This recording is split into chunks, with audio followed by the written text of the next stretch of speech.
Hello, നമ്മളിന്നിവിടെ ഇത്തിരി കിളിമീൻ കറി വയ്ക്കാനാണ് പോകുന്നത്. അതായത് എൻ്റെ കൊല്ലം സ്റ്റൈലിലുള്ള പുളിയും മുളകും ഇട്ട മീൻകറി എന്ന് പറയും. വറ്റിച്ചെടുക്കുന്ന മീൻകറിയാണ്. നമുക്ക് നോക്കാം. വെളിച്ചെണ്ണ ഒഴിച്ചു, കടുക് ഇട്ട് കൊടുത്തു. കടുക് പൊട്ടുമ്പോൾ ഇതിലേക്ക് ഇഞ്ചി, വെളുത്തുള്ളി, ചുമന്നുള്ളി, കറിവേപ്പില ഇത്ര ഇട്ട് കൊടുക്കുന്നു. അതൊന്ന് ഫ്രൈ ആവട്ടെ.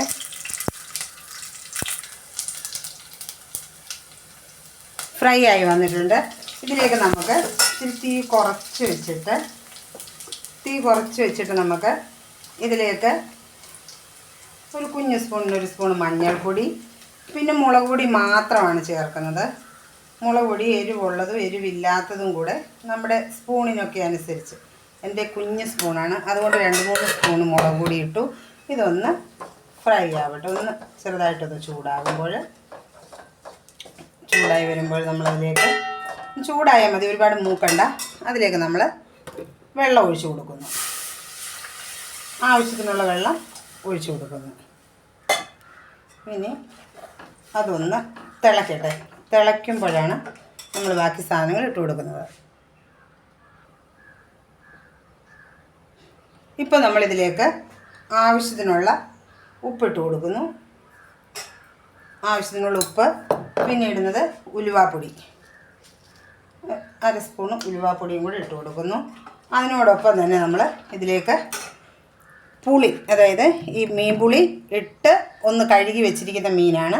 ആ പുളി ആദ്യം അങ്ങ് ഇട്ട് കൊടുക്കുന്നു. പിന്നീട് മീൻ ഇങ്ങനെ മുഴുവനെയാണ്, മുറിച്ചിട്ടില്ല, ഇങ്ങനെ ഓരോന്നായിട്ട് പറക്കി ഇതിലേക്ക് ഇങ്ങനെ ഇട്ട് കൊടുക്കുന്നു. കിളിമീനാണ് ഇത്. വറുക്കാനാണ് ഏറ്റവും നല്ലത്. കറി വെച്ചാൽ അത്രയും ടേസ്റ്റൊന്നുമില്ല, എങ്കിലും വറ്റിച്ച് കറി വെക്കുമ്പോൾ ഒരു ചെറിയ ടേസ്റ്റ് കാണും. ഒരു ഡിഫറൻറ്റ് ടേസ്റ്റ് ആയിക്കോട്ടെ എന്ന് വിചാരിച്ച് ചെയ്തതാണ്. അപ്പോൾ പുളിയും എല്ലാം ഇട്ടു നമ്മൾ. ഇനി ഇതിലേക്ക് ഒന്നും ഇപ്പോൾ ചേർക്കാനില്ല. ഇനി നമ്മൾ മൂടി വെച്ച് വേവിക്കാം.